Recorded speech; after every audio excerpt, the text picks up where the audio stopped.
This installment of the Look Back series is about the Osage tribe of Native Americans. They were the dominant force in Missouri when St. Louis was established in 1764.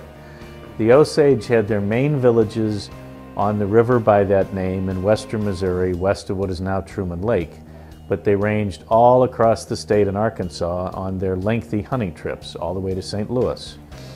Pierre and Auguste Chouteau and Pierre and the rest of the family learned pretty quickly to deal with the Osage in business rather than try to compete with them for land. Between the two, they did fairly well. The city prospered, the Indians prospered, they got guns and kettles and all that from the Chouteaus. That continued up to when the Americans showed up officially in 1804 after the Louisiana Purchase.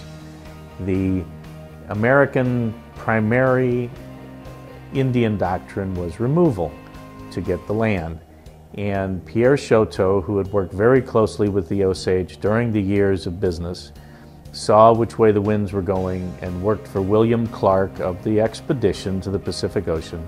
Mr. Clark by then was the Indian agent in St. Louis.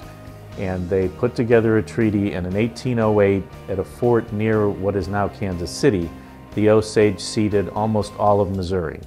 And 20 years later, in a second treaty, they gave up everything in the state.